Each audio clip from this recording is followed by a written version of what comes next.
Hello everybody, welcome back to my podcast on my life and the fibre arts. For those of you who don't know me, I am Gerard or Peter or Boniface. I am a former monk and a former bus driver. I live in Abingdon-on-Thames in Oxfordshire in the south of England, a small town 7 miles to the south of Oxford itself. I live with my two cats, Toby and Bunty, and I do all things fibre. I need to apologise. You will have noticed that today is Tuesday the 4th of September, and obviously I've not recorded an episode since the 2nd of August, so it's a month since my last episode. Unfortunately, real life sometimes just gets in the way. I haven't been unwell, but in consultation with my psychiatrist, my GP has increased the level of one of my two medications, and that has side effects that make it more difficult for me to do this kind of thing. So I've taken a bit of time and now I'm back.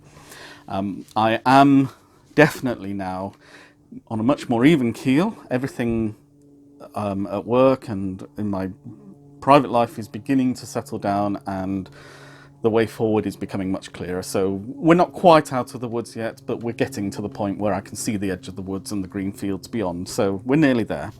And I'm anticipating that because of that, everything else that I want to be doing with this channel and with you will be able to move on a pace now. So apologies for the fact I haven't recorded, but I'm here now, and I hope to be here again next week and the week after and the week after, fighting fit and eager to go. And here comes Bunty to say hello. There we are, Bunty. Do you want to... Bunty? There we are. Now the nice people can see you. That's right. So, yeah, it's been a busy month. I haven't done as much crafting as I would have thought I would have done, but there's a good reason for that, and I will get to that later in the podcast. In what's been going on, there's been lots going on. I have begun selling my first handmade items in the shake shop, Willow's Shake Shop in Abingdon-on-Thames, in the centre of town. I go in there most days, so it's quite nice, and there are lots of lovely things on sale there. So no sales yet, but people have, I've noticed as I've been in there, people have picked things up and quite like them. So, you know, possibly future purchases there, but anyway, it's quite nice having your things on sale, even if nothing actually sells. There we are. That's better, Bunty. I will sit forward though, because if I sit back I'll end up rocking. And I know that for one or two of you that makes viewing quite uncomfortable, so I'll try and stay on a nice even keel for you. Are you sitting down, Bunty, or are you just going to stand there in the way? You're going to sit down. Good girl. So that's one thing that's been happening. A second thing that's been happening, I have published my first knitting patterns on Ravelry, and I will talk about them. Hello. A little later in my finished objects part of this podcast. What else has been going on? Lots and lots.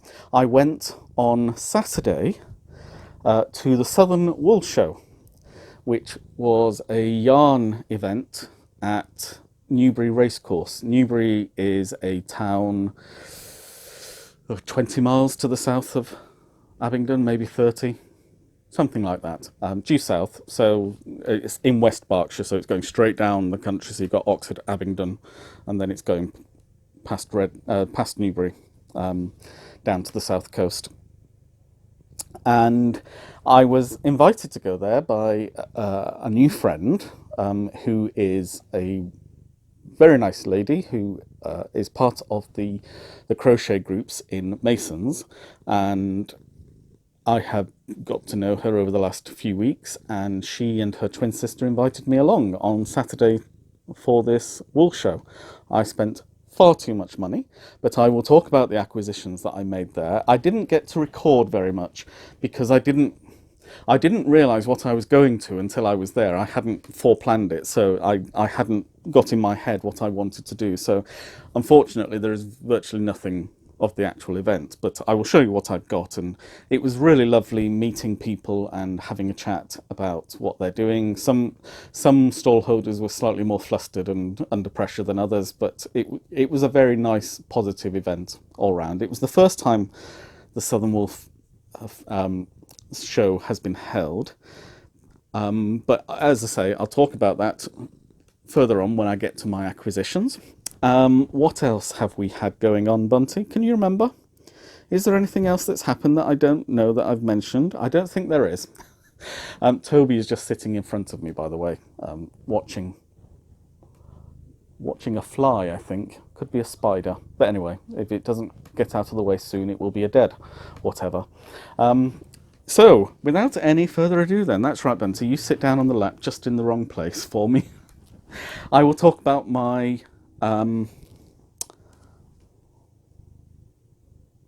finished objects. Sorry, I couldn't think what the word was then. Talk about my finished objects. I showed you last time, I think, the blue blanket that I made for Jeanette to give to her son and daughter-in-law because they're having their first baby in November, a little boy. And so I made a blue blanket, blue and white blanket for her. And I have... That's the other thing. Sorry, I knew there was something else in the back of my mind and I couldn't think what it was. There was one other very positive piece of news this month, which is that my two former flatmates, Andy and Jess, who were individually both my flatmate, first Andy, with whom I work at Oxford Bus Company, and then Jess, his girlfriend, who's now his wife, they had their first child this month, and her name is Elva, which apparently is Irish for Queen of the Elves or something similar. Anyway, there we are.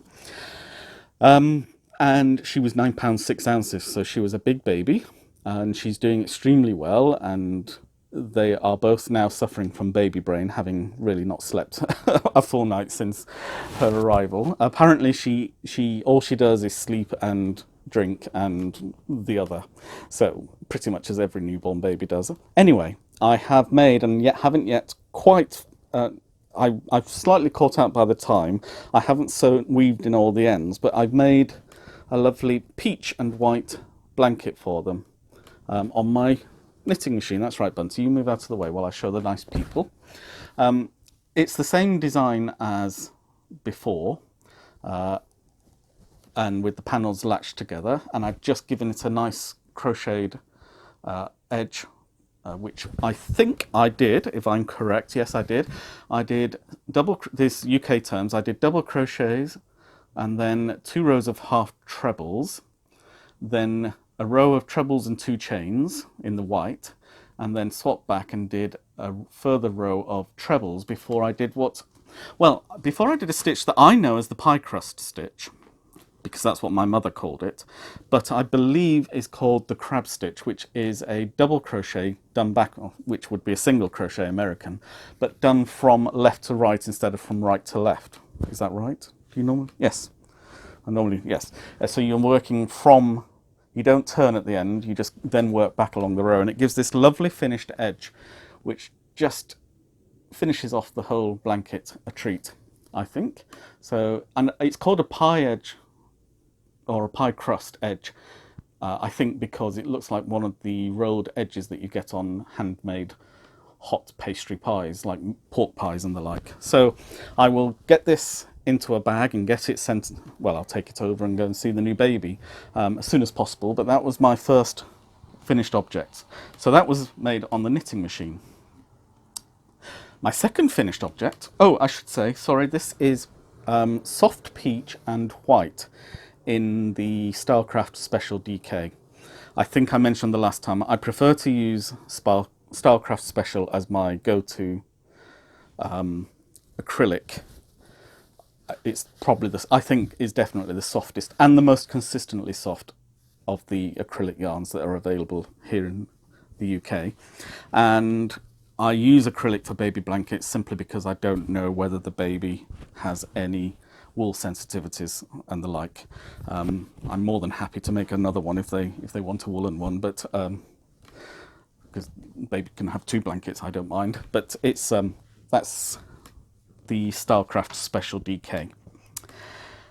I previously have shown my 2 bobble hats, or toques if you are Canadian, and I made these two on the knitting machine, and I decided to be a little bit more adventurous and make a Fair Isle hat.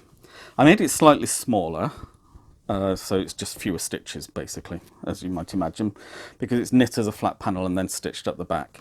And I found a very nice Fair Isle pattern on Ravelry for hand knits, but I just followed the same chart for the machine knit, and this is the finished item, which I think you'll agree is a very striking pattern. There you can see the seam at the back there, so that's the back of the hat and that's the front. And then I made a two-coloured pom-pom, and it's got a stray strand sticking up, which I'll just snip off. There we go. And I like to make really thick pom-poms. I noticed in the comments section, possibly on last week's video, or last month's video rather, might have been on Instagram, but somebody commented if I would make a tutorial on the pom-poms, and I'm more than happy to do that, but I will talk about that later on.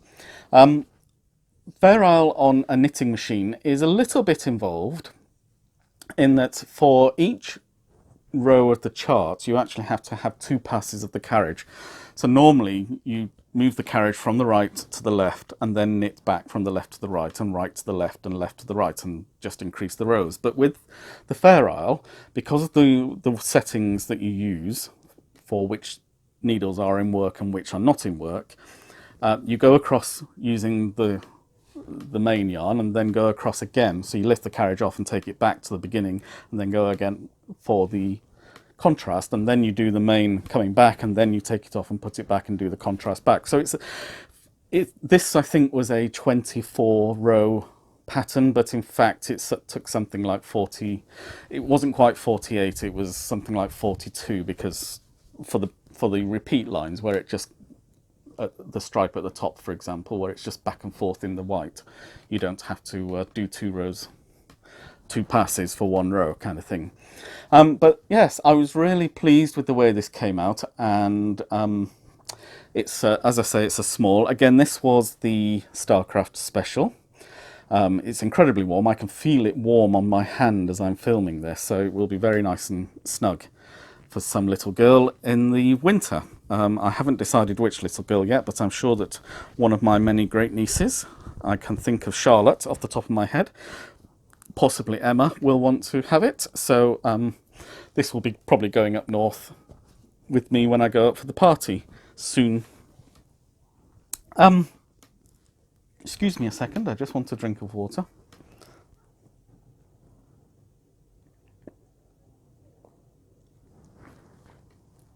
Ooh. So then I decided, having basically worked through the pattern book on the knitting machine that I had, I decided that I would like to try my hand at designing. I haven't really, well, apart from the cushion here behind me, the play button cushion from YouTube, I haven't really designed anything in the past, so this was my first outing. And I thought I would keep it nice and simple, so I decided to make a rectangular wrap. And in keeping with the summer mal make-along that I will talk about again further on, I decided to call this the Beachcomber wrap. So I wanted something that would be simple and stylish, but quite elegant and warm. My thought process was, it's nice to go for a walk on a summer's evening along the beach, but it can be a little bit chilly. But you don't necessarily want to be wearing a jacket, so I called this the Beachcomber, or Beachcombing wrap, because I think there was already a beachcomber something on there, so I decided not to try and confuse people. And this is it, and it is a very simple lace with a cable running down the middle. I hope you can see, if I bring it in a little closer, you may be able to see the lace work. So I decided to keep it very simple indeed. The lace work is just transferring one needle to the next needle and then knitting across that's on either side of the, so you, for each of the holes so it's done. So there's a hole here, and then there's a hole on the next row. It's there. So these two stitches are either a stitch or a hole each time you go across from right to left. So every other row is just a knit row back. So there's no patterning on that side, but it just creates this nice step ladder, if you like, of holes going up the length of the wrap. And then I left some needles out of use, and that created this ladder effect, which is very similar to a drop stitch. Effectively, it is a drop stitch to all intents and purposes, and indeed I could have knit those stitches and then just drop them, but it was just as easy to leave several knit stitches out of use. And then the cable is a very simple cable. It is literally just passing 3 stitches swapping 3 stitches over, but always in the same direction. And I think it just produces a little bit of body in the middle of the wrap and gives it just that little bit extra when you look at it. The yarn I used is the Peter Pan Genie, which is an Aran weight yarn. It's 100% acrylic, and the colourway is Heather.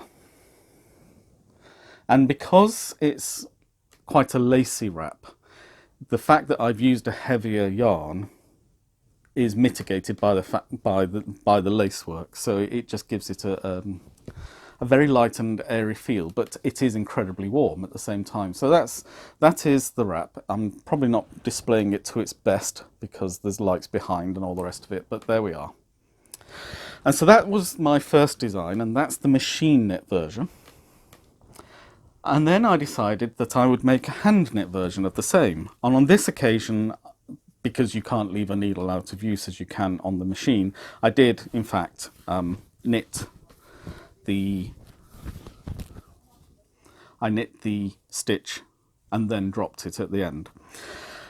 So this is the hand knit version, which is, as I'm sure you can see, very, very similar to the machine knit version. It's virtually identical.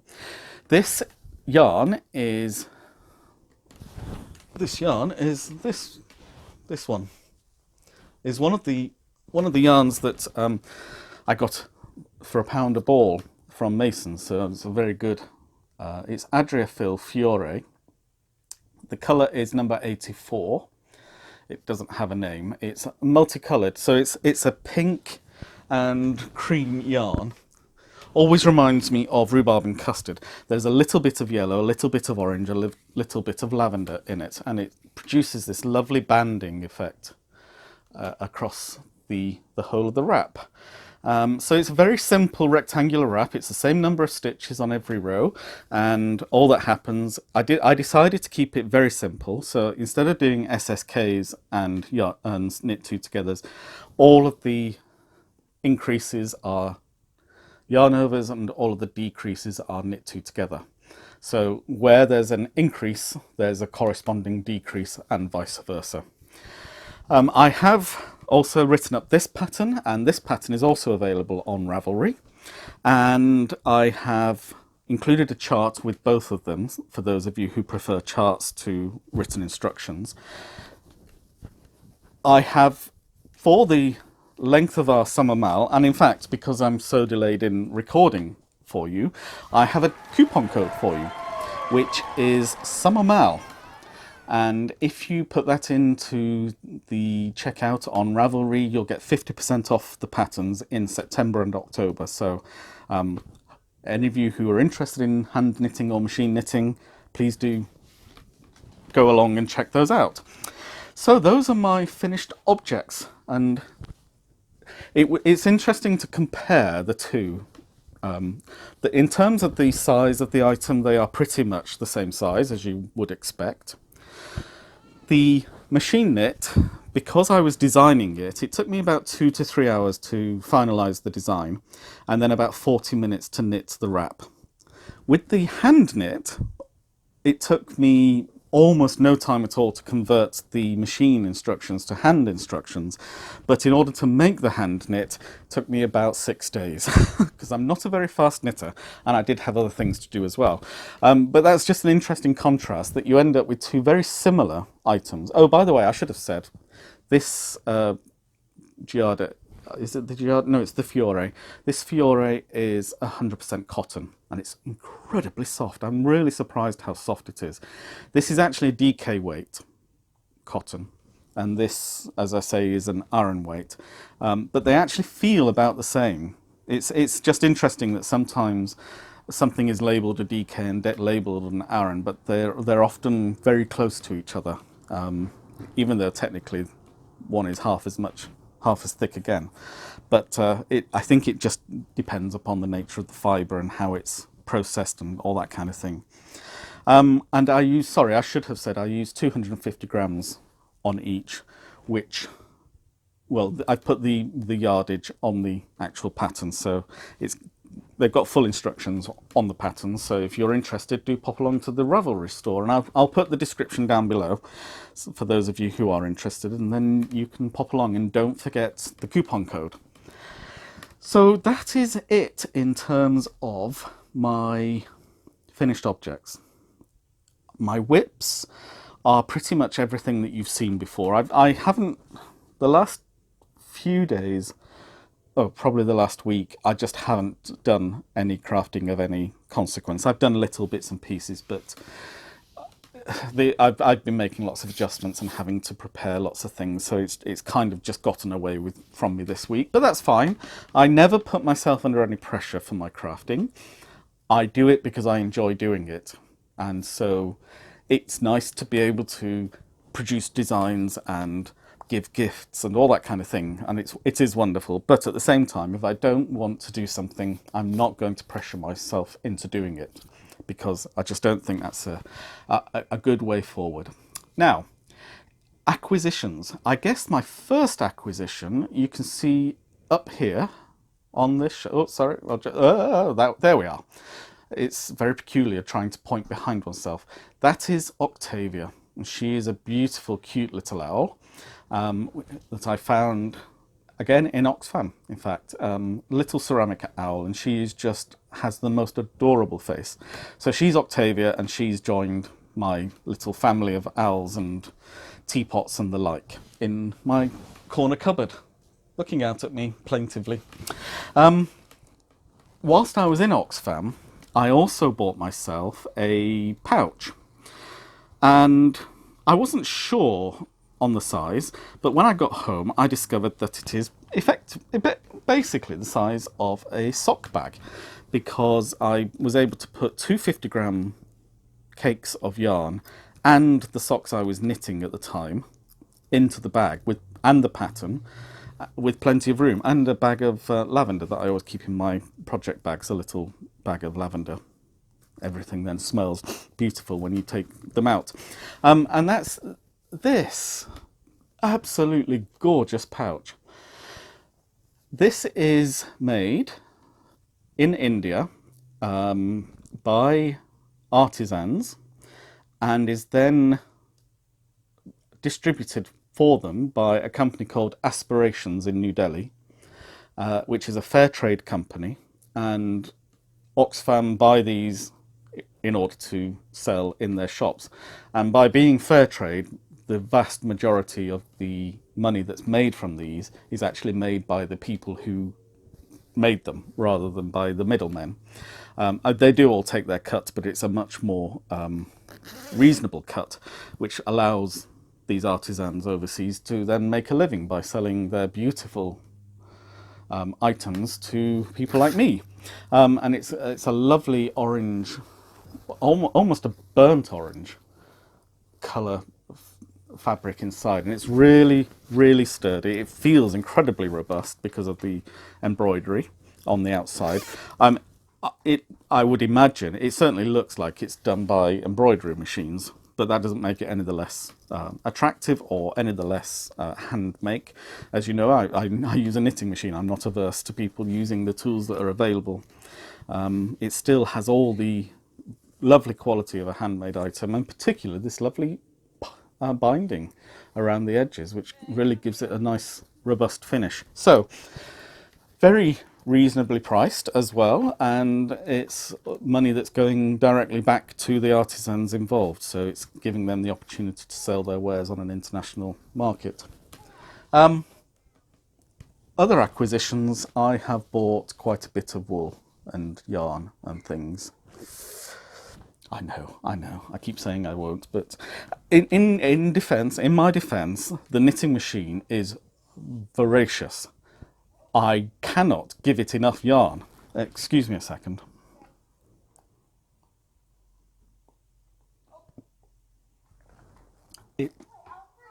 As I say, I used 5 balls of the 50-gram Aran weight yarn, and I used 5 of those balls in 40 minutes to make the wrap. So because everything is made so much quicker, you tend to make a lot more stuff.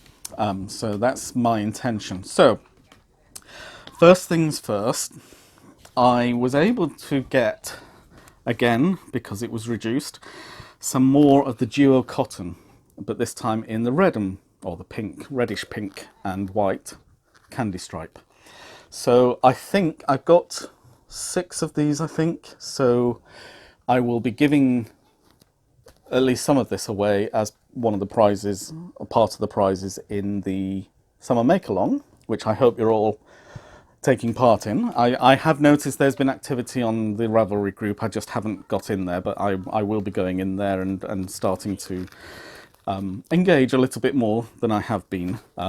So I've got several balls of this, and it's really very nice. It's very soft because it's I think I mentioned it previously, but I'll talk about it again. It's a chain construction of the yarn, so it's 2 chains, one of red and one of white, twisted together, plied together, basically, which makes, because cotton can sometimes feel very, not quite as bad as linen, but it still has that quite firm, unyielding quality about it, because it's not springy like hair, like wool and alpaca and the like.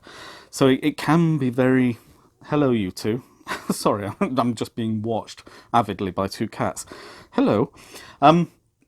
Yes, you've already been up to say hello, Bunty. I know you want me to stroke you. There you go. There you go. Is that okay then? Good girl. And Toby's here now, having caught the spy or flider. Spy or flider. The fly or spider. I'm a terrible Dr. Spooner. I really am. I always used to say parkark as a child as well. If 2 words can have their front letters swapped around, I will do it without even, and I can even hear myself doing it and I still can't stop myself. It's just a very peculiar thing. Anyway, so I have these, and that will form part of the prize for the winners of the Make-Along. And I have really fallen in love with Katya in the last few months. I've started using an awful lot of their yarn, and they have a new cake out called the Borealis. And I started ever so innocently with buying this beautiful thing. Now, if I can just get my glasses from under Toby without him biting my hand off. Not that he ever does, but you know, it's always a first time. So this is the Katya Borealis. This is, again, 100% acrylic, but you will not believe how soft it is. And they've even manufactured it with a halo, so it's a kind of fuzzy acrylic. I know, Wendy, you don't like the halo on yarns, but I do. And it's... I've seen my friend Rachel that I mentioned, she and her sister took me to Newbury Racecourse for the Southern Wool Show. She is making a blanket at the moment, crocheting a blanket using Borealis, and she has 10 cakes of this, all in the same colour. Well, same colourway, because obviously it's a banded, self-banding yarn, as you can tell from the colour changes. And probably this is probably the closest. I don't think it is the same as the one that she's making. So, sorry, I should say this colour is colour 202. I don't know if it has a proper name. If I can find a proper name, I will put it in down at the bottom here. But that's colour 202. This is colour 207. And this is much closer to the... I think this might be the colour that she has. And if it is, I probably ought to give it to her because I know she's looking for another ball and I may have bought one without her realising it was there. So I'll just check with her. But she's making a blanket and she's making hexagons and then joining them as she goes. And it's going to take about 150 hexagons for a lap-sized blanket. They're only small hexagons. They are literally about this big. And she's using a 3 or 3.5mm hook. So she's gone to the bottom end of the advised range. I think it recommends 4 to 4.5, which is quite normal. And a US size D3 or E4. So she's at the bottom end. I think she's on a D3. Which is the 3 to 3.5. So I think she's using a 3mm hook, which is the US size D3. And it's almost, she gets almost one hexagon out of each colour. And so she just gets the slightest hint of the next colour around the edge. And overall, it's giving the impression of a Klimt painting. I'll put an image of a Klimt painting in here for you, but those of you, you'll see what I mean. It's got this richness about it, but also these flashes of gold, which is what makes me think that this might be another one of the colours that the balls that she's using, because it's got this lovely rich red and then it goes to brown and then suddenly you get these flashes of gold. And it is a beautiful mixture of colours. And I was actually chatting with her about this because my experience is, as I've been crocheting and knitting and making with fabric and that kind of thing over the last more or less 2 years now since I started crochet, I've noticed that I have become much bolder in the colours that I use. And I do have an acquisition to show you which really emphasises this point. It's sitting over there. I've forgotten to bring it over here, but I can see it right in front of me, so I will get it shortly. And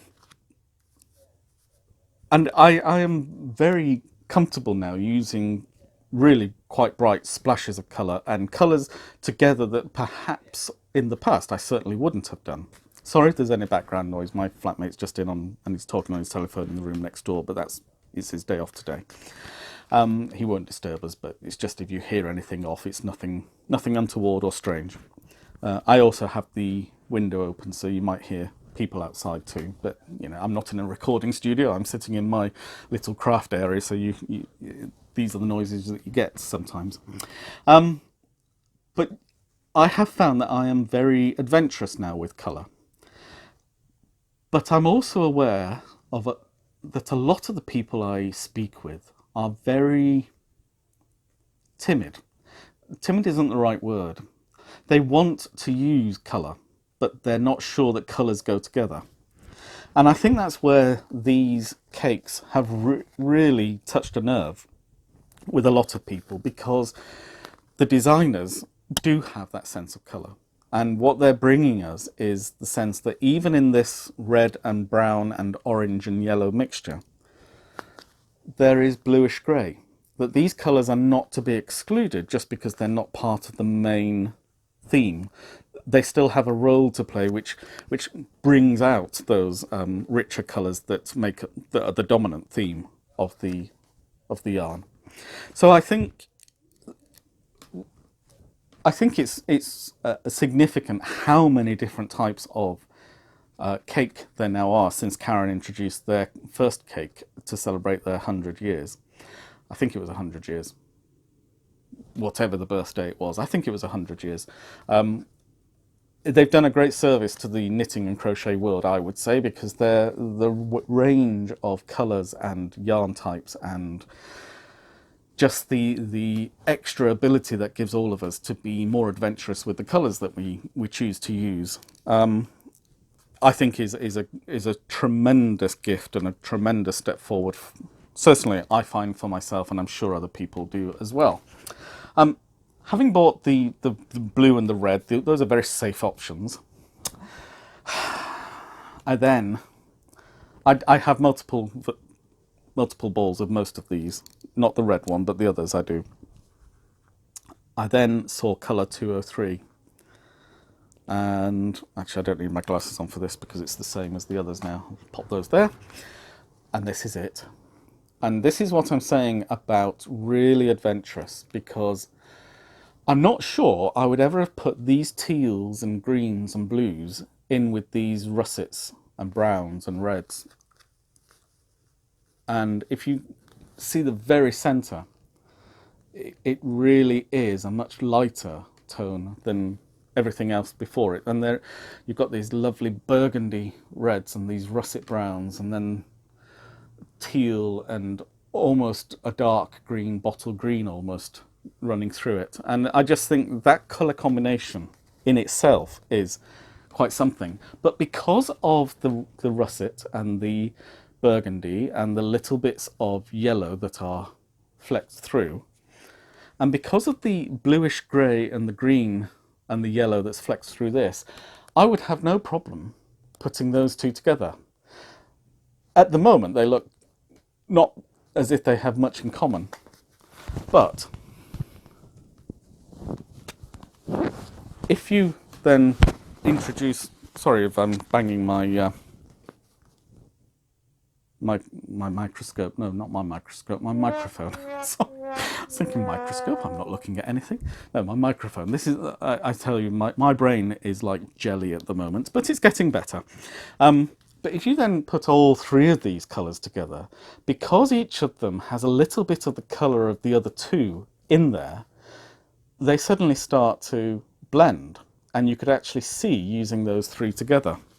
Well, I have a fourth, and this is probably the most adventurous because I really wouldn't have put these colours together. And this is colour 204, which is this lovely, I guess, what are we calling this? It's not quite purple, it's not quite pink, it's darker than lavender, it's not lilac. I'm not quite sure what, vermilion perhaps? It's a little bit redder than blue, purple. Anyway, whatever we're calling it, with that bottle green and with those flashes of gold and yellow, I now have, if I can pick them all up in one go, I will try. So now I have these, and I think these all together, certainly the top three, if I give the bottom one to Rachel, if it's the same colours as the ones that she's trying to make her blanket from, then certainly the top three share enough of a common theme to be usable. But I quite like the idea, given that the bottom one I've only got one of and I've got two of all the others, I quite like the idea of the bottom one just being an accent colour here and there throughout the blanket rather than just solidly through. So I'm considering that idea. So any thoughts you have on that, I'd be very pleased to read them down below. It's nice to be able to play with colours and to be adventurous. So if you just excuse me a second, I will just grab this. There we go. I have said that one of the things that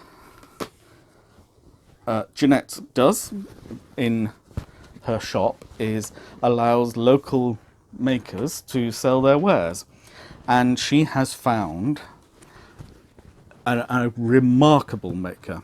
She is named Jill, and she is a now retired person, and she actually lives in Oxford, but she comes in by bus once a week to Abingdon and has a coffee or a tea, and she makes bags.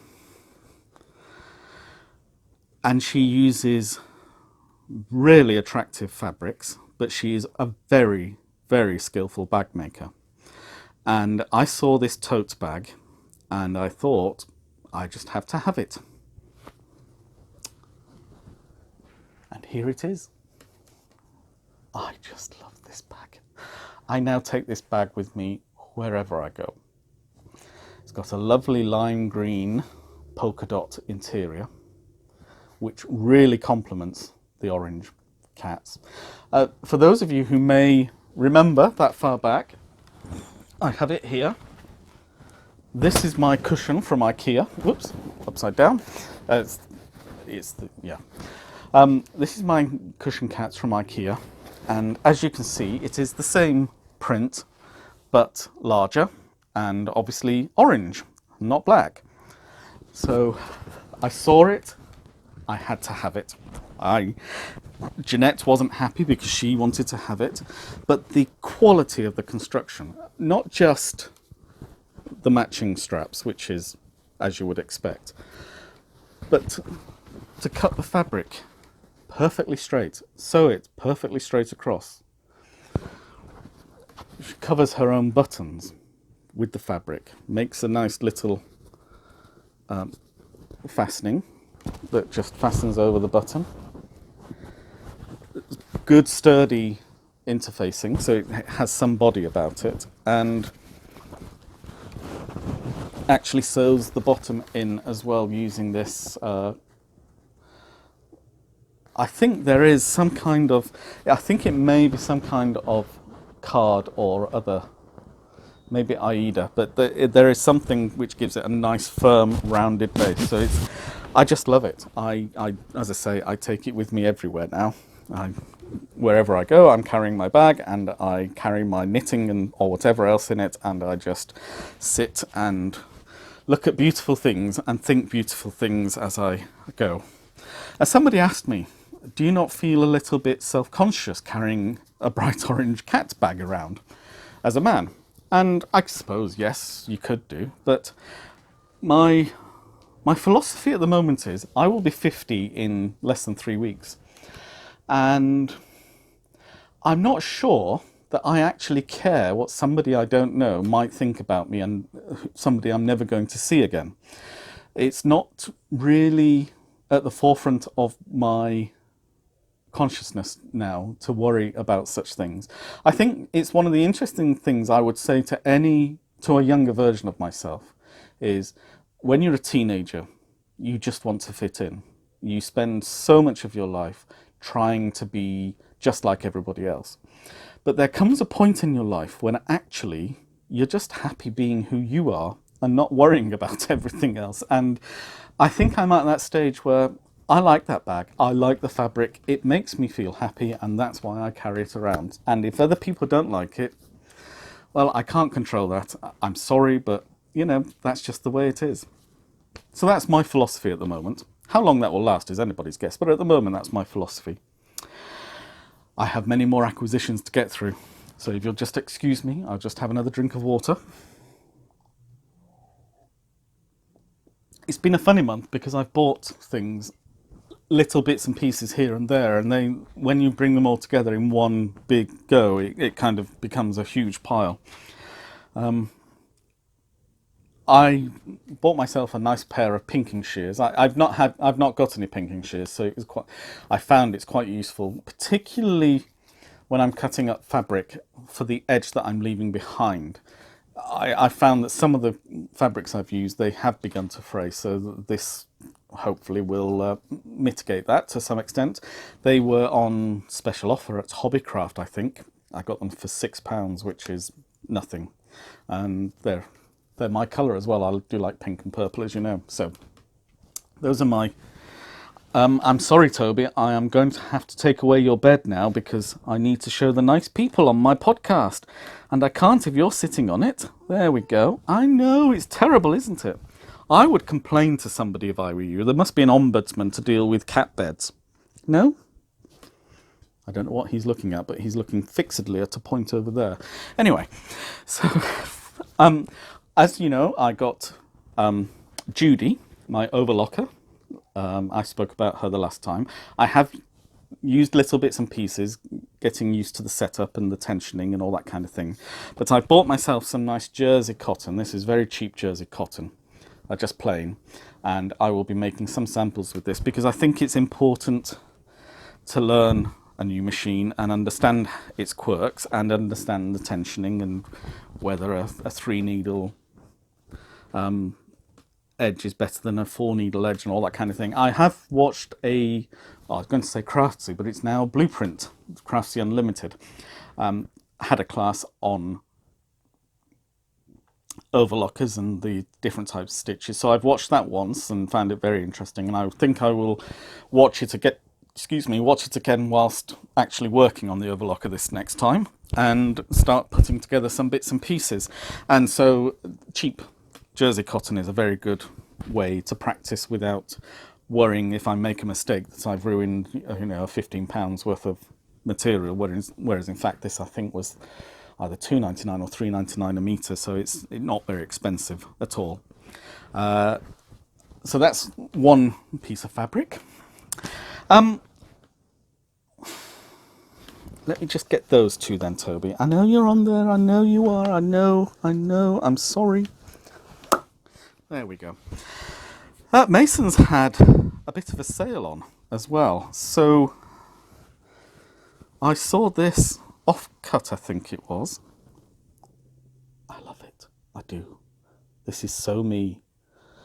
In fact, Jill Bags, Jill who makes the bags, we call her Jill Bags now because it's the easy way to refer to her. We know who we mean when we say it.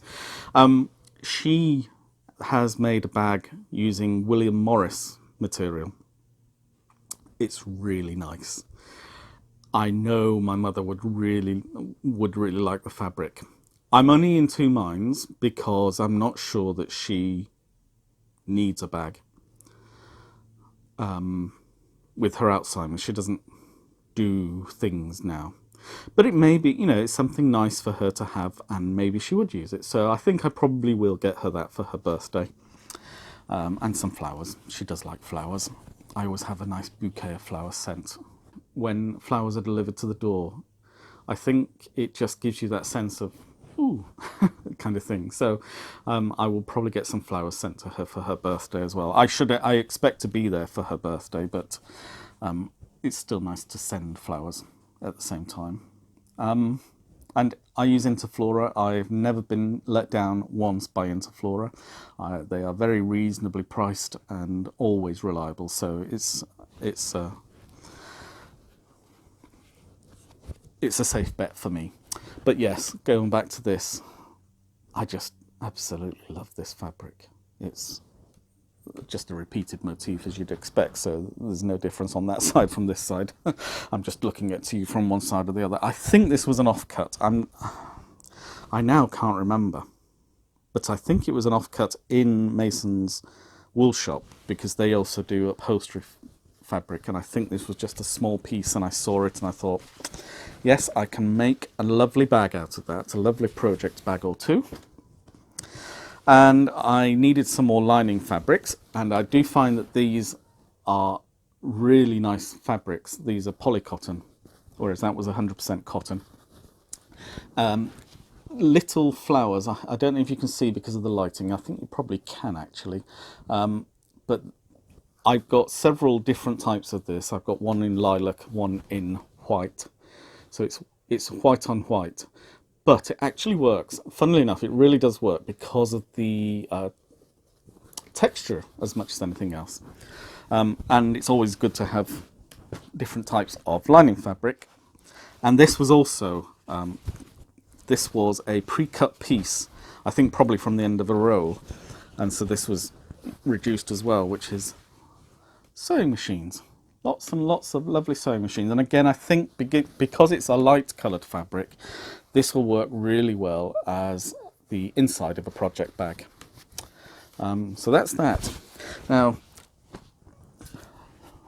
this is where I start to blame Bob. It's all Bob's fault. So Bob took Wendy and I on another magical mystery tour. And I very quickly worked out that we were going north. So, you know, my compass is there. So I suggested, were we going to Bicester? No, we're not going to Bicester. Okay, are we going to Buckingham? No, we're not going to Buckingham. Banbury? No.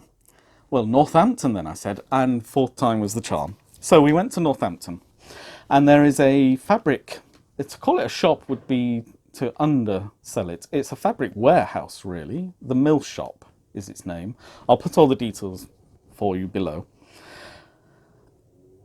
It was an incredible place. They had so much fabric, and it was really well presented. It was very competitively priced, very, very cheap, in fact, because we went when there was a sale on, so everything was significantly reduced. And I was able to buy quite a bit of fabric, but Toby is sitting on it, and I really don't think I can move him. So maybe I'll talk about the fabric next time, because I have spent some time cutting bits out already, ready for me to start sewing and overlocking. I find the cutting process to be the most... I don't enjoy that part of making things, the cutting out. It's funny because my uncle, my mother's youngest brother, was in fact a fabric cutter. He worked in a factory and he cut the expensive fabrics by hand that were made into suits and the like. So he's a very accomplished fabric cutter. And there's a real skill to getting the maximum number of pieces you can from a single piece of fabric, because obviously you can arrange them any old way, but then you're going to have large bits of fabric that are unused, and obviously that's inefficient and your employer isn't going to be too happy. So there's a real skill in knowing how to lay the pieces so that you're still getting the grain going in the right direction, but that you're getting as much from a piece of fabric as you can. But I just find it a very... I don't know what it is. It's not difficult, but I just find it very... I think it's the cutting of the fabric. I like the fabric, and I'm always a bit... I don't want to cut it. I love putting it all back together again, so it's a peculiar block in my mind. So I found that if I just decide, right, I'm going to have a fabric cutting session, and particularly for things like project bags, because I'm making bags of a particular size, I can cut out strips of that width and then cut them down much more easily. So it's not the end of the world, but I like to get all that stuff done in one fell swoop. So I have cut out quite a few pieces, and I just need to be constructing them and sewing them back together now, which I will be doing hopefully by next week. So I might have some items to show you. Acquisitions I'm on, aren't I? Oh yes. So, the Southern Wool Show. The Southern Wool Show is a new show. This was its first year. And it is organised by the same people that, and I want to get this right, so I will get the little flyer out. That's the Southern Wool Show guide, which was given to each of us as we went in at the Grace course. And they've got something about themselves here. Here. No? Yes? You're in here somewhere. I know they're in here somewhere because I read it. Oh dear. Why is it I can never find the thing I'm looking for? I don't know. Right. Is it there? Is it there? No. No. No. Maybe I saw it on their... I must have seen it on their website. Anyway, they are the organisers of Spring into Wool, which has been running in Leeds for a number of years, I think. And that's a springtime show. Obviously, they absolutely couldn't organise two shows simultaneously in two different parts of the country. I think organising one show is an amazing thing, but to organise two would just be asking far too much. So that was their original show, and they now started this Southern Wool Show, and it was only on for one day. It was just on the Saturday, the 1st of September, but they had, well, as you can see from the diagram, they had 56 exhibitors, all listed below, all with their websites listed in the programme as well. They had demonstrations of, well, they had the Spinners Guild and the Weaving Guild, sorry, the Kennet Valley Guild of Weavers, Spinners and Dyers, and the Guild of Machine Knitters. They also had another organisation which I didn't see. I'm sad I didn't see it because I would have liked to have seen it now. The problem with the whole event was that I didn't really know about it until the very last second, so I didn't know what to prepare myself to see, kind of thing. Which is Knitted Newbury. And as you can see, what they've actually done is they're making a knitted version of their town, which is a group of talented local knitters have spent over 1,000 hours creating a unique piece of artwork, which is 7 foot by 5 foot, and is a knitted image of Newbury. And it's a lovely idea. It's the kind of thing I'd quite like to be involved with for here in Abingdon, and maybe I will contact Knitted Newbury and find out how they set themselves up and what they needed to get going, and then maybe talk to a few of the ladies. It's such a nice idea. So it was £5 entry fee. There were a couple of workshops run. Actually, there were several workshops through the day, but obviously they'd already been booked up long in advance, so we didn't take part in those. But we did watch the workshops, and it was a very friendly, happy atmosphere, and it was a really nice morning that we spent there. We were there for about 2.5 hours. I could have been there 5-6 hours. You know, it's one of those one of those kinds of events. And we literally only saw the stalls all around the outside. It was very difficult to have seen all the stalls around the outside and all the stalls in the middle. So it would have been well worth being there all day. But it is what it is, and I'm very happy with what I did see. Stand by to have a sensory overload. So the very first item I bought was from Dinah's Home of Crafts, and is this magnificent. This is a 4-ply fingering weight yarn. It's 75% wool, unspecified what breed, but it's 75% wool, 25% nylon. It's very soft, but it has a very firm feel to it. It's got that, it's not crunchy, it's not prickly at all, but it's got quite a robust feel to it. So I think it's probably something like Blue-Faced Leicester, even if it's not actually Blue-Faced Leicester. It's that kind of semi, not quite fully soft, but not quite fully coarse kind of yarn. It's called Disturbed Rainbow. I will take the wrapper off so that you can see it in its full glory. It comes off one end. I've had it off already, so there we go. This is it in its full glory. Just amazing. I have thought about making a pair of socks, and I was concerned when it was all wrapped up that I would end up with one sock being one half of the colours and the other sock being the other half of the colours.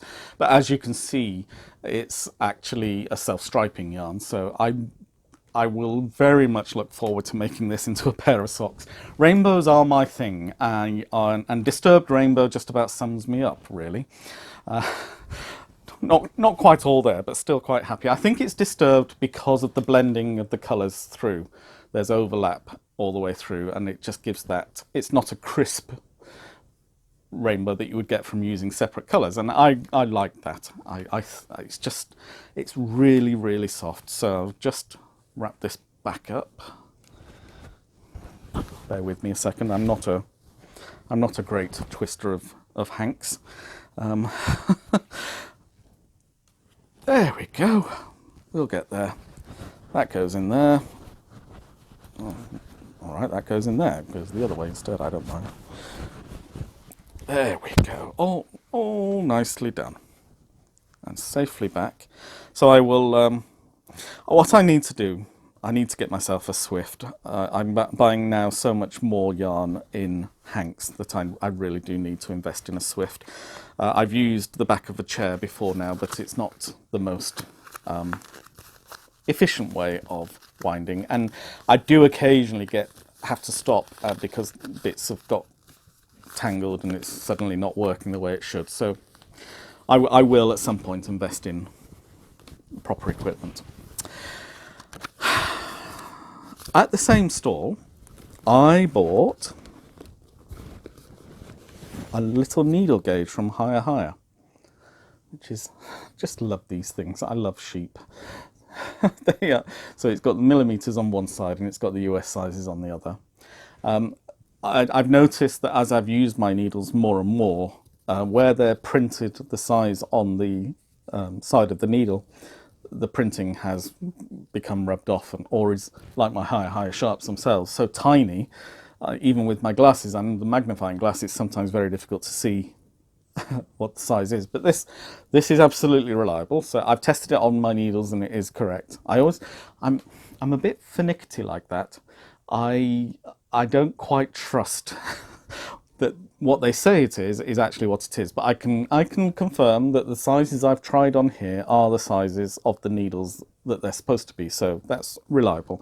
I'm not sure it makes that much difference if you use a needle half a size bigger than the one that's advised. I mean, it will affect your gauge, but you can fudge things. As I'm sure that you all know already, because most of you are much more skilled and experienced crafters than I am, almost everything can be fudged to make it work. We just don't have to tell anybody, it's our secret. I then saw at the Pearlescence booth, which is a company that she produces hand-dyed yarns and sells them. She and her husband, I think it is. Don't quote me on that. This is a 4-ply as well. My glasses, I've just put them down, Toby. Where did I put them? There they are. And this is Glean. It's a lace weight yarn, though I would still think of it as really, it is a lace weight yarn, but I think it's also pretty close to fingering weight. And the colour is Sunshine, which I think you'll agree is very much what the colour is. This is a 55% Blue-Faced Leicester superwash. So it's had most of the scales washed off, so it is really soft with 45% lace. So it's quite a, it really is a, oh, it's so lovely. It could be turned into a shawl. I suspect these will also be a pair of socks because I just love them. I just love it. It's yeah, recommended needle size 2.5mm to 4.5mm. There's 800 meters in 100 grams. So it is a lace weight yarn, but it seems to be a lace weight yarn that really has, I mean, it is thin. It's thinner than a 4-ply, but I wouldn't say this one was massively thinner. Massively. Considerably thinner than a 4-ply. It is thinner, but not I think to the point where it would become impossible to treat it almost as a 4-ply.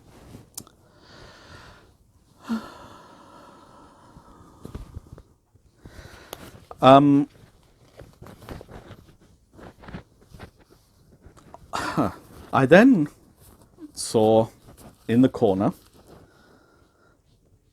these are sock minis. These are 4-ply. This is 100% Blue-Faced Leicester. I'm not sure I would use this as socks. I think this would actually go quite nicely as, given the meterage, there's about 400 to 425 meters. I think I would use this as a 1 skein shawl for 4-ply. But it's these lovely 20-gram minis in 4 colours in the Impudent sock base, which is her 100% Blue-Faced Leicester 4-ply. And I love the tonal quality of the dyeing.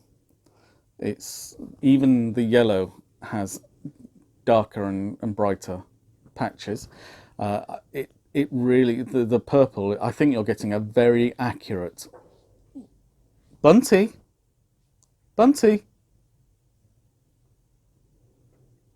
There we go. Don't know what she was doing, but she stopped. it was just a noise in the background, and I think she was scratching for something. But anyway, these are absolutely gorgeous tonal solids, tonals, and therefore not solid, but yes. Very much looking forward to making something with this. I'm not entirely sure what it will be yet. I've not finished. Sorry, that was skein heroin. I should have said. Skein heroin. I don't know anything more about that. I didn't get a chance to speak with her. She had other assistants who were helping sell her items. Although I do, Rachel was speaking with her, and Joe, and I was earwigging. They were standing next to me. I remember her saying that she actually uses 3 types of yarn. She has the Blueface Leicester, and then she has 2 others, and I can't remember what they are. But there's a Dorset Shorthorn, I think it was something like that, and another. Jacob's Sheep. And for those other 2, she actually uses vegetable dyes that she not scavengers, what's the word? Forages for in hedgerows and that kind of thing. They were much less saturated in colour. They're much paler colours, partly because they're vegetable dyes, and also partly because of the Blueface Leicester does take up more of the dye. So the other 2 just absorb less dye, and so that they have much less saturated colours and much more pastel tones. Further around, there is this lovely hand-dyed silk yarn from Willow Knits. This is 100% silk, and this is the Harlequin colourway. It's a worsted weight yarn. Again, it's got quite a nice halo on it, but it's a worsted weight yarn. Although, to be perfectly honest, the needle size she recommends are 4 to 4.5 millimeters, and I would consider that to be a DK weight myself. I don't think it matters hugely, because being 100% silk, it will have virtually no structure. It will be incredibly drapey, even on the smaller needle sizes. I think you could certainly go up a needle size without worrying too much. I got 2 of those, and then on the side she obviously had some little bits and pieces left over from, she had more than the 100-gram hanks, and so she was selling these off at 10 pence a gram. So I got 10 grams of this extra colour, and I think this would make quite a nice, I think this would make a lovely shawl. And I think this would make a nice border on the long edge, potentially. Or possibly even a tassel on it, if it's a triangular isosceles shawl. Because the gold that's in here is actually the same as one of the golds, one of the golds in here is the same as one of the golds in the Harlequin. So I think those go together extremely well. And being 100% silk, they are very, very soft, as you can imagine. And finally, for the yarn, I ended at Skein Queen. And they are hand dyers. These are all UK dyers and spinners and the like. The Skein Queen stall was probably my favourite in terms of the colours that they had available, and I had to limit myself to just 2. I would quite happily have bought the whole stall if I'd had the money, but I limited myself to 2, and this is in the Crush base, which is 75% superwash merino, 25% nylon. It's 4-ply fingering weight yarn. So 425 meters for 100 grams.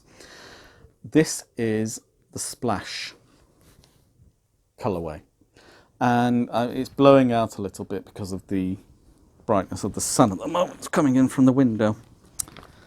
If I put that over there, that's better. You're now getting a lovely reflection of the true colour, and as you can see, it's got these lovely dark speckles. So it's this aquamarine blending into full turquoise with dark blue and yellow splodges, and then these brown and black splodges and speckles, and a little hint of gold. And that's the splash colorway. This is the neon kiwi colorway. I think kiwi in the sense of kiwi fruit, the Chinese gooseberry, otherwise known. And again, it's got these lovely yellows and aquamarines and turquoises and greens, and then suddenly these bright and dark purple and pink splodges and the neon pinks. So I think that's where the neon kiwi probably comes in. And then at the ends, it's got this lovely undyed edging. So I think the two together really do look quite something. I think this will probably end up being a shawl, 2 skeins of it, although it is also suitable for socks. So I will have to decide what I want to do with that. So many decisions to make, so little time to make everything. So those are the yarn purchases I made. I then listened to, well, I've been watching Rachel knit socks, and she is a prolific knitter of socks. She's a really skillful sock knitter. And in fact, she's doing a workshop at Willow's in September on making socks, on knitting socks. And she uses these Addy Crassy Trio, I think is, I don't know how you say it, but it's these double pointed needles with a flexible bit in the middle. And there you can see the double pointed needles with the flexible bit in the middle, which bends. And the idea is that you have all your stitches on the 2 and use the 3rd to knit them off. Rather than having 4 DPNs, you can actually get away with having 2 DPNs, even for very small circumference circular knitting, which takes away the need to either have very small circulars, and some people do find it difficult, I think, to knit in the round on very small circulars, or to have magic loop, which again people do struggle with magic loop. And I don't like DPNs. I do find it difficult to prevent laddering across 4 needles. It probably would be much easier across the 2 needles as I'll be using. And the other detail of these is that they have a lace tip at this end, and that end you can see is slightly less sharp, and so is a much blunter regular knitting end. And you can choose which end you use each time, because you have different ends each on the same one. So there we are. I bought some needles and I will give those a go. I've got some socks. I mean, I have been making socks 2 at a time, which takes longer for the socks, but avoids the problem of single sock syndrome, or second sock syndrome, isn't it? That's right. Which amounts to the same thing, that sense that it's rather like when you're knitting a sweater as well. It can be very tedious after you've knit one arm to then have to knit the exact same thing again for the other arm. But, you know, it's one of those things we have to go through, and we get it done. So those would prevent me from doing 2 at a time. I guess I could have a second set and do them in tandem, which is an alternative approach. And then finally, I bought a nice little book called Something New to Learn About Cables. This isn't teaching you so much how to do cabling, although it does teach you that very quickly. But more importantly, this teaches you about different types of cable, and also how to read your knitting to be able to correct mistakes that have happened that you only notice when you're further up the rows and don't want to tink back, or haven't put a lifeline in and can't really face the idea of taking all those stitches out. And it just shows you how to drop the stitches you need to drop in order to recross things in the right direction and make everything work again. So I'm interested to read this because I've done a little bit of cable work, but I really do want to get to do much more advanced cabling. So this will be an invaluable resource for me. So I shall be reading this avidly and then hopefully putting some of the principles into practice. And finally, that is it. That is all of my bits and pieces. So there are several things I want to talk about on top of all that, and I'm very aware that I'm already on 1 hour 15 minutes, so I'm not going to do everything that I had planned to talk about in this. So I think I will talk about my future plans. I expect to be changing my role, my working life, quite radically in the coming months. And that may include continuing at Oxford Bus Company, but I think in all likelihood at some point my employment there will come to an end. So I have been looking into other things I can be doing, and obviously crafting is going to be a big part of my life, and that's why I'm getting into the design. So the first thing I'm intending to do now that my mojo, as it were, not my craft mojo but just life mojo in general, has come back, is I'm going to be making some tutorials. One person, as I say, I think on Instagram, suggested I do or include in my videos, my podcasts, a tutorial on how I make my pom-poms. And I think rather than do that, I will actually make a video, a standalone video, and show you how I make my different pom-poms. I make single colour, multicolored and variegated colours and hemispheres and all the rest of it, and just show you the different techniques that you need to use. And I hope some of you will find that interesting and helpful. I am acutely aware, because I couldn't find very many, that there isn't a great deal of help on people who want to start doing machine knitting. So I will also be doing some tutorials on setting up the machine for machine knitting, the various cast on techniques, the various bind off techniques, and also helpful tutorials on the items the designs that I will be making. So I think you can expect to see further activity in this channel, not just related to the podcast. I am fully intending to be getting back to producing videos once a week, because it's fine having all of this in one go, and there's a lot to talk about in one video, which is why it's 1 hour and 15 minutes just talking about yarn, and fibre, which is not a bad thing, don't get me wrong, but I do like to then spin off in other directions and talk about the things that interest me or that occur to me because of the news and what's happening in the world at large and ideas that get sparked. So, and I know that many of you enjoy listening to me whittering on about life, the universe and everything. So I would like to be back in that regular routine of once a week. So my intention is this coming weekend I am going to be appearing at the Clanford Festival, which is a craft artisans festival in the southwest of Oxfordshire on the way out to Wantage. Clanfield, not Clanford. Clanfield. It's not a part of Oxfordshire I know well. I don't have to find my own way in there. I'm going to stay overnight with my friend